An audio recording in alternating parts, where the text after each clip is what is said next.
set of wheels underneath me. I miss going to the Peach Bowl parade.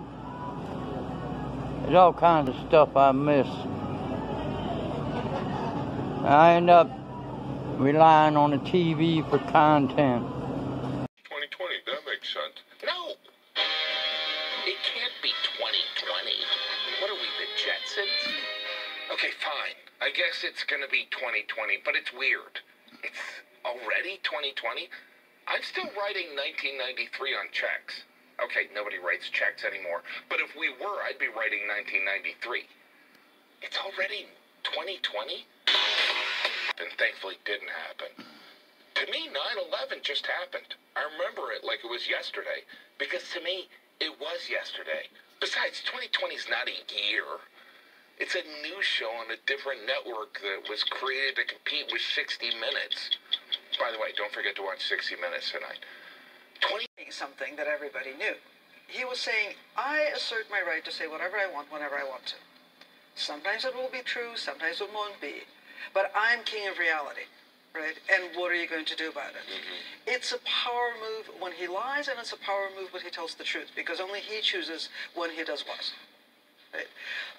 As for the media, yes, Russia had not an incredibly healthy independent media, but had some independent media when he became president. And the first thing he did was he moved to take control of broadcast television, and then he moved on national broadcast television, and then local television, and then newspapers, and now, 20 years later, we have no independent media. All right, and Mike, you know this a lot about Putin. Here's a quote that was attributed to him that he thinks that said the following. When he was asked about how he thinks the press works, Putin said, here's an owner. They have their own politics, and for them it's an instrument. The government also is an owner, and the media that belong to the government must carry out our instructions. And media that belong to a private businessman, they follow their orders.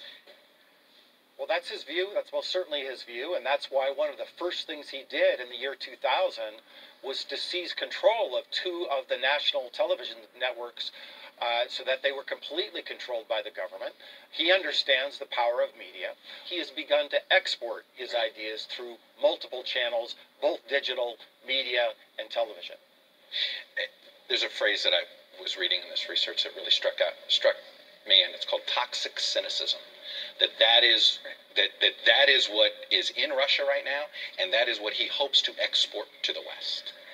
And I think we have a lot of it here, native born. Yeah. Right? I mean, we have it in the White House. We didn't need help. I mean, Right. well, now he just added an accelerant. Like I think that's exactly it, an accelerant or an amplifier. But I think that, he and Trump share a basic sense of the world. And their sense of the world is that nothing matters, nothing is true. Nothing's on the level. Everything is for sale. Right? Nothing is on the level. Yeah. Yes. Everything is for sale. And the revealing facts, especially about corruption. People want to know about the facts, and I would say the same thing about our country, too. I think sometimes there is a kind of on the one hand, on the other hand, that we present with various political debates in the United States. And here, now I want to put on my professorial hat. All hypotheses are not equal. And to treat them as equal is actually distorting to the truth. And so if you have one set of hypotheses that has evidence to support it, and another hypothesis which has no evidence to support it, reporting on those 2 hypotheses in and of itself is a distortion of the facts. And I think Russians have learned that, and they keep going back to the facts as their best weapon. And I think we as a society need to do that itself. You don't get your own facts. You can have your own arguments. You can have your own opinions.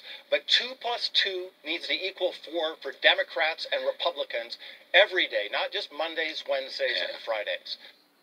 Energy across the country. How are we going to pull this country together?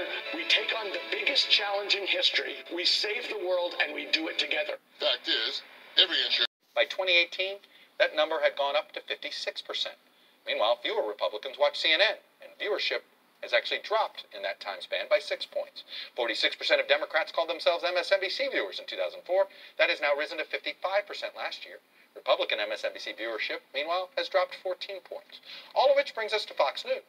Less than a quarter of Democrats identified themselves as Fox News viewers last year. But viewership for the network went up 14 points among Republicans to 58%. This siloing of news sources helps explain why Democrats and Republicans have become so divided. All politics is no longer local. It's not only been nationalized, it's also been balkanized. And that goes for news too. When we come back, we're going to try to digest all of what we've heard this morning with a tremendous panel of experts. Well, I certainly worry about an erosion of truth. I don't think most people want to live in a world where you can only post things that tech companies judge to be 100% true. Jack Dorsey, head of Twitter, actually seemed to disagree with him. This isn't about free expression. This is about paying for reach, and paying to increase the reach of political speech has significant ramification that today's democratic infrastructure may not be prepared to handle. Yes. Well, that's the two sides of it, and then Google sits in the middle, and it's trying to figure out a way between them. Mark's idea is he's conflating free speech with paid speech, and it's purposely confusing to people. Anybody can say anything on their platforms. It's on Twitter, for example.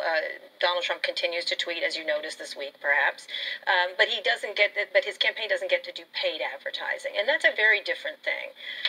What's really interesting is that balkanization has been around forever, Sure. and early, you look at George Washington, all those days, that was very partisan crowds on every bit of media. The issue is when you get it into the social media space, it becomes three things. It becomes weaponized, it becomes amplified, and it becomes anonymous.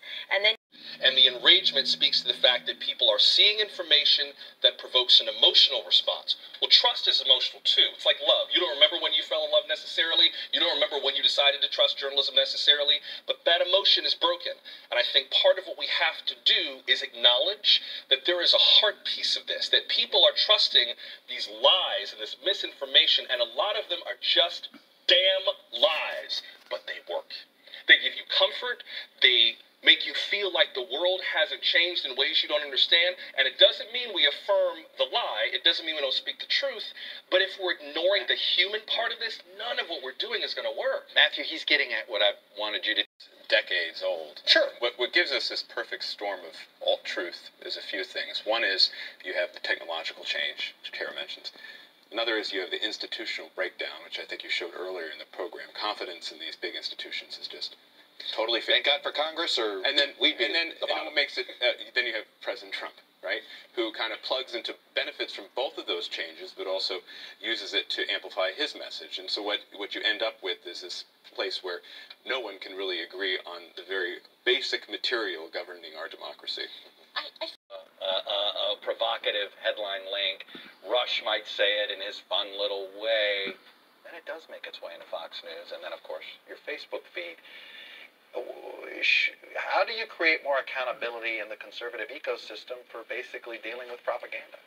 Well, it's hard work. I mean, I think it begins by trying to instruct young conservatives in the canons of journalism, mainly empirical verification, right? And this, I think, the distrust of institutions that's long-standing among conservatives has led many of them to no longer believe in the idea that you need kind of evidence in order to forward a fact, or they don't believe in certain verified sources, credentialed sources of evidence or information. They don't trust any of it.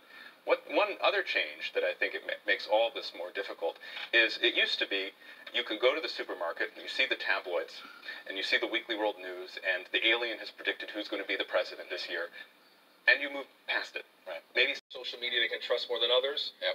And the other is just the fact that I got to say, in 3 years of hosting 1A, the one thing that's never failed is telling our audience, if you let this conversation devolve into stupidity, the nation will turn you off, and there's nothing I can do to bring them back. Personal responsibility does work. There's nothing wrong with that. That is all we have for today's special broadcast.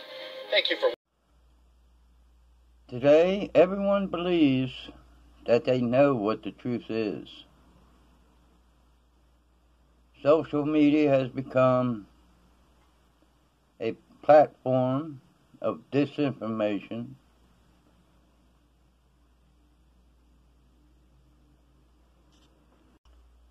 The news media